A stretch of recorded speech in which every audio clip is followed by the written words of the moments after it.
Salam dostlar, bu videoda fizikten 2. sınıf blok imtahanında qarşısına çıxacaq 3 var 100 saat binə baxacaq. Suallar bir atım bir şəkildə izah edəcəyim ki, sualları daha rahat və daha ətraflı bir şəkildə başa düşə bilərsiniz. Bir xatırlatma da edim ki, əgər belə videolara davam edirsinizsə, videoyu bəyənməyi, kanala abunə olmağı və videolara şərh yazmayı unutmayın. Hər birinizi çox sevirəm. O zaman başlayaq. Demək öncə birinci sualda ilk otaqda yerləşən psixolometrlə termometrin göstərişləri təsvir olunmuşdur. Otaqda havanın temperaturları və nisbi rütubətlər arasında hansı münasibət doğrudur? Biz ilk öncə burada baxaq nəyə? Biz bilirik ki, bu isə qurudur. Quru olduğu üçün bura olur quru termometr. Bu isə yaş olduğu üçün burası olur T yaş, yəni yaş termometr. Bu isə quru olduğu üçün burası olur T quru, yəni quru termometr. Bu isə yaş olduğu üçün bu isə nə olur? Yaş termometr olmuş olur. İndi biz burada baxırıq nəyə? Birinci bizə burada soruşur ki, havanın temperaturları arasındakı müqayisəni bizə deyək. Biz də bilirik ki, hava qurudur və qurunun da quru ölçdüyü üçün də mən havanın temperaturuna quru termometr ölçmüş olacaq və hər ikisində də quru termometrin göstərişi 20 olduğu üçün T1 bərabərdir T2. Yəni havanın temperaturları bir-birinə bərabər olmuş olacaq. T1 bərabərdir T2 olmuş olacaq. Bunu buradan bilirik. İndi bizə soruşur burada nə? Nisbi rütubəti. Biz də bilirik ki, nisbi rütubət quru və yaş termometr arasındakı fərqdən asılıdır. Yəni burada baxan nəyə?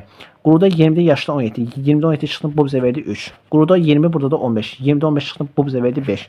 İndi mən bilirəm ki, hansına fərq kiçiksə onda nisbi rütubət böyük, hansına fərq böyüksə onda da nisbi rütubət kiçik olmuş olur. Yəni qısaca burada 3 5-dən kiçikdir. Onda demək ki, kiçikdə, yəni 3-də F1, 5-də, yəni 5-də olan F2-dən böyük olmuş olacaq. Deməli, nə olacaq? T1 və T2, F1 də böyükdür, F2 olmuş olacaq və buna da uyğun variant hardadır? B variantında bizə verilmişdir. İndi keçən növbəti sualımıza. Deməli, ikinci sualımızdan davam edək. Su buxarının izotermik genişləməsi prosesi diaqramında verilmişdir. Qrafikdə verilmiş nöqtələr üçün nisbi rütubətlər arasındakı hansı münasibət doğrudur? Bizdən bunu soruşur. Biz ilk öncə burada baxırıq nəyə?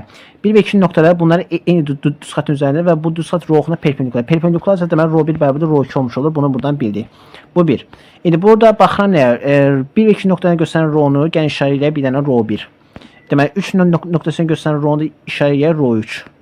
İndi mən buradan görürəm ki, rho1 rho2-yə bərabərdir. Bunu buradan bildim. Və rho3 də rho1-dən aşağıda olduğu üçün rho1 bərabərdir rho2, o da böyükdür rho3 olmuş olur. Bunu buradan tapdım.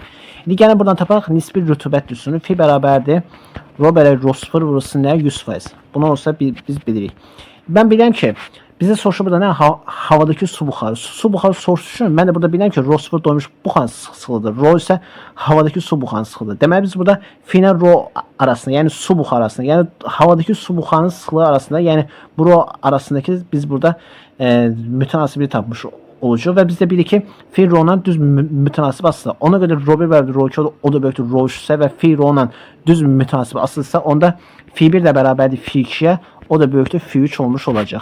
Çünki bu necə bu aslına gəlsə və fi də rho-la düz mütənasib asılı olduğu üçün rho1 bərabərdir rho2, o da böyükdür rho3 olduğu üçün fi1 də bərabərdir fi2-yə, o da böyükdür fi3 olmuş olacaq. Yəni burada cavabımız olacaq fi1 bərabərdir fi2, o da böyükdür fi3, yəni B variantı olmuş olacaq.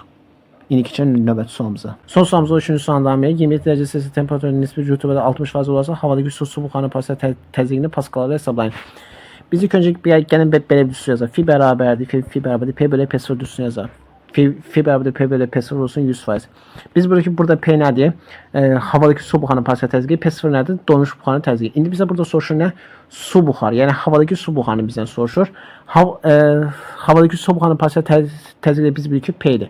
Deməli, mən burada nəyi tapıram? P-ni. P-ni tapanda nə olur? Fi vuraq P0. Yəni Fi-ni buradakı P0 vurub 100-ə böləm. Fi vuraq P0 bölsün nə? 100. İndi P-nin belə bir düzsü var. P0-ın belə bir düzsü var. P0 bərabərdir rho1 bölünsün M düzsürü. Rho1 bölünsün M.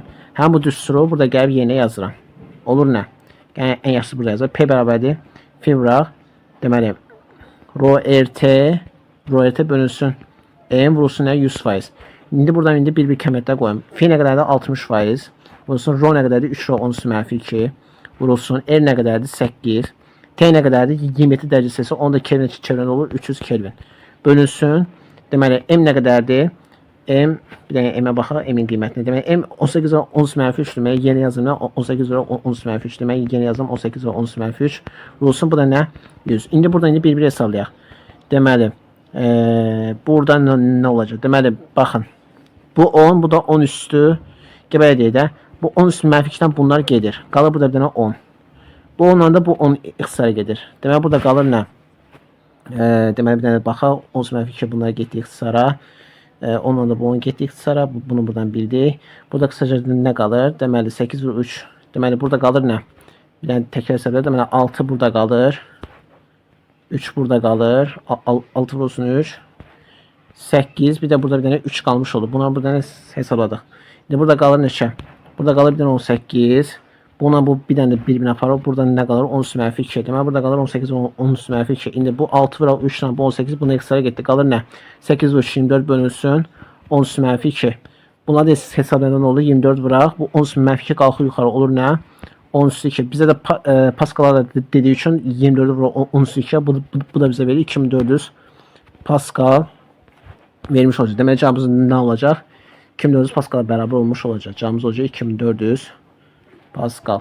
Bu videoda fizikanın ikinci şans blok imtahanında qarşısına çıxa biləcək 3 variant sual tipini təqdim etdim. Ümid edirəm ki, bu video sizə çox faydalı oldu. Əgər belə videonun adamı sizsə, video bəyənməyi, kanala abunə olmağı və videolara şərh yazmağı unutmayın. Növbəti videolarda görüşənədək sağ olun, salamatçılıqla qalın.